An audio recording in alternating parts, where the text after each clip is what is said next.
part of me wanted to scream from the mountaintops that I just like broken into heaven, and the transcendent gifts I was receiving, nothing made any sense anymore except this. It was so strong, so influential, so exciting. I invite you to transcend what you've known as normal. Welcome to Wildflowing Fire.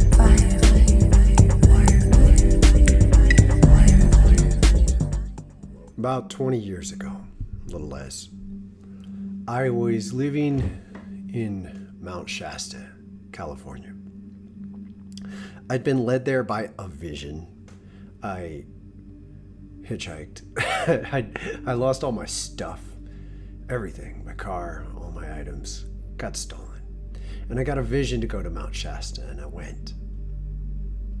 And I was living there for a while, and over time, I became aware that something was trying to get my attention.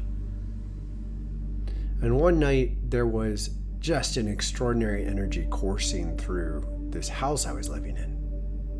A lot of people lived in the house. It was just kind of a pilgrimage spot for others who got invited as we experienced it. And this one night, the energy was just chaos, fights and confusion, and just no undercurrent of coherence. And I left. I isolated myself. I just locked myself up in a bedroom. And I went out. I was lying on a healing table, and I lost consciousness in my body. And I found myself falling. It felt like falling, but kind of comfortably. And I was with 3 other distinct personalities. They asked me to name them because they said I wouldn't be able to comprehend their names. So I named them. One of them had this hyper British accent, almost exaggerated. Another was relatively normal, kind of, echoey.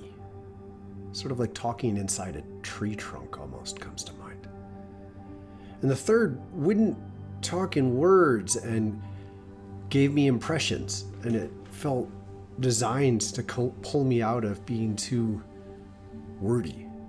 He wouldn't give me words, though I sort of assumed he could if he'd so chosen. They took me down. Lasted a while. They encouraged me to ask questions. And after a time, I found myself on a different kind of ground. My vision was off. It felt like there were buildings that had an internal light, silvery, and I could see the sky, but it was like looking at the stars through an ocean.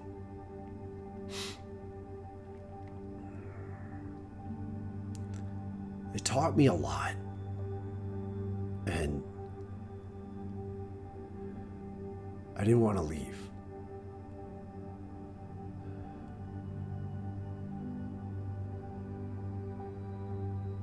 I woke back up in my body.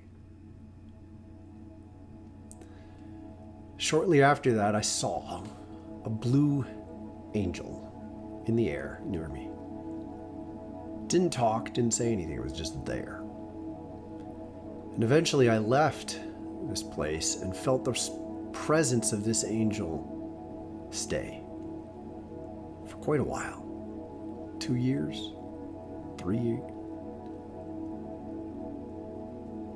After 3 years, I'd begun doing a lot of chakra work. I was working with 12 chakras.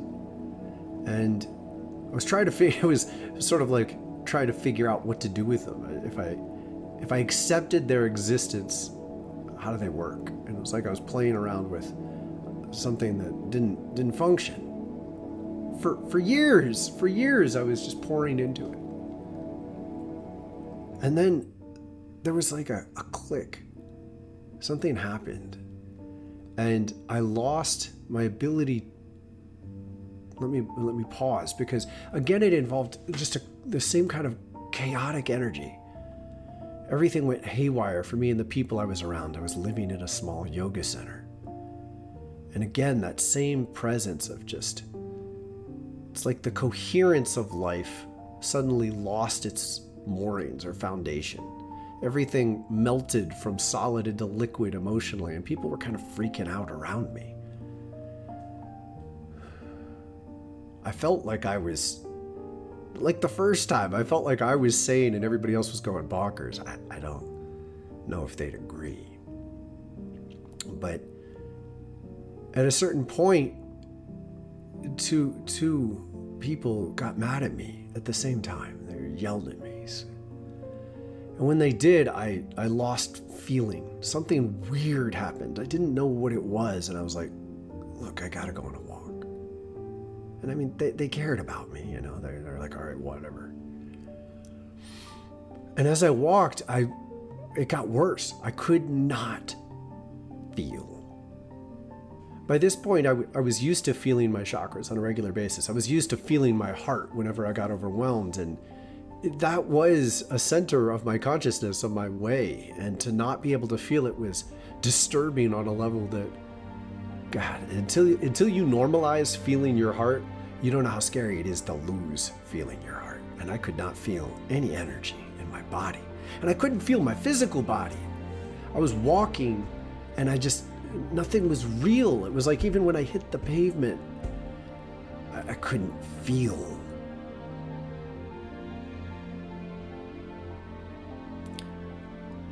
And I felt some guidance.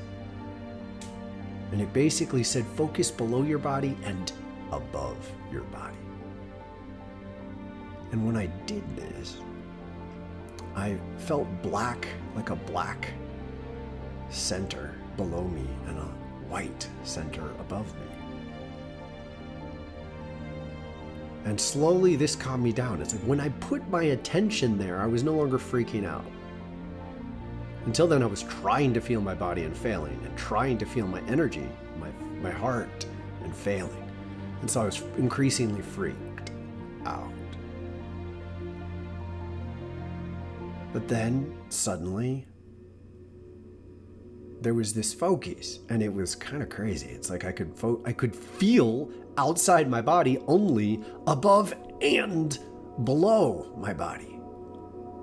And that was just wild. So that was so interesting. It calmed me, gave me something inspiring. And I was used to extreme feelings and experiences by this point. So I was able to, like, my curiosity, kept me focused in a way. And after a time, I sort of started going back and forth between them, focusing. And after doing this for, I don't know, a while, walking, a line connected, like a whoosh. I remember it fast between the two, and I could feel the whole line. And I could be in my body. I could feel this unity between my body and the line. And slowly, things got calmer and better.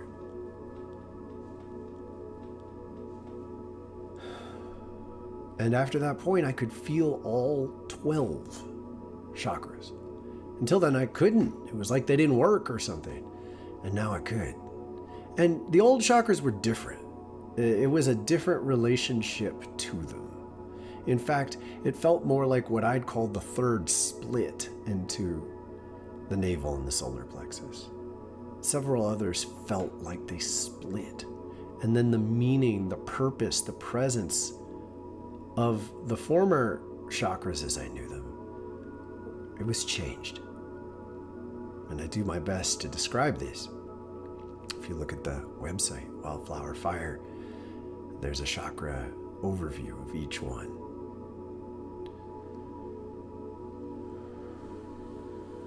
click on Chakras on the website.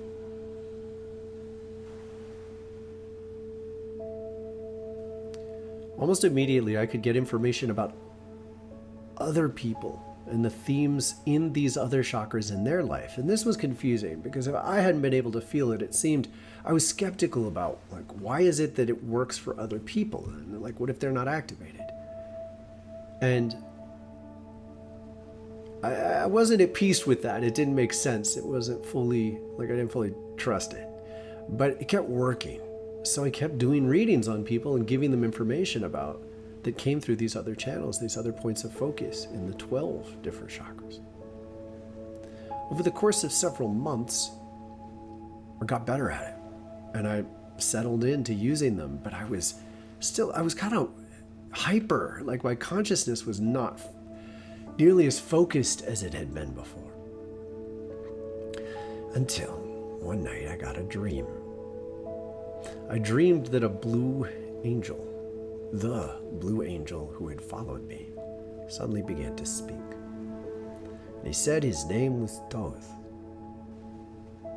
And he taught me a sacred pattern, which I call the key ring. It progresses through the 12 chakras in a non-linear way, from the heart to the crown, to the throat, to the sacral, to the nose tip, to the solar plexus, the diamond eye, the lungs, the root, the chin, the navel, the third eye, and the heart. And he encouraged me to keep doing this over and over again because the confusions I was feeling were a result of the incredible new influence I had over my consciousness. Just by focusing, I was able to retune into different fields of balance. And he was encouraging me to understand that it was this just sort of rapid change, almost like if you constantly refocus a telescope or binoculars or a radio station. There was just this, it was too easy for me to change my consciousness. Also, when I was trying to focus on these 12 chakras, I was almost inadvertently gravitating back into the old relationship I'd had. So I was having trouble staying centered in these new energy centers. And I was ending up in the traditional 7 chakra system, which he was teaching me was it was like a mode of being. And we have the ability to retune between different modes of being. One of the most stunning gifts of this process was that I could talk with him. At first it was sporadic. It didn't happen necessarily whenever I wanted, but when it happened, it was full conversation. I could just ask the questions I had. And the more I retuned in this way, the more effectively it worked. I just had to breathe in that pattern. This began a new era for me, where talking to angels became normal. He increasingly taught me that simply through the intention of communicating with an influential or like an energetically very present being, who many would call angels, gods of the past, I could retune to them. And I wouldn't have to think about it, but my energy field would change as I harmonized into them. I entrained into their system. And so it became increasingly crucial that I recognize when this was happening, feel my limits, and then back out and tune in again with the key ring pattern that brought me back to him in this kind of very effective home and homing.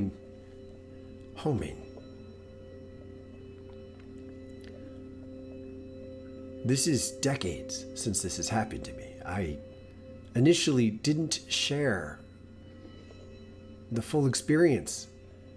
It was too private. It was too, I just couldn't. Nothing I said. I mean, part of me wanted to scream from the mountaintops that I just like broken into heaven, and the transcendent gifts I was receiving, nothing made any sense anymore except this. It was so strong, so influential, so exciting, and at the same time, I didn't want to subject that to, I guess it felt a little like, a fledgling bird, or like all this influence and presence and power. While on the one hand, I felt just a whole dimension beyond anything and anyone I'd known. And another, I felt like just a baby learning this.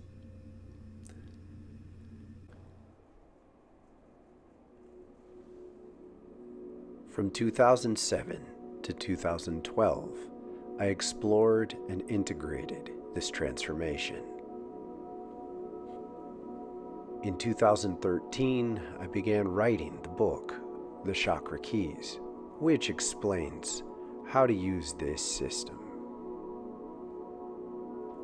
Wildflowerfire.com, the Wildflower Sanctuary, the YouTube channel, and online courses empower you to activate and live within the 12 chakra system and the incredible consciousness it awakens.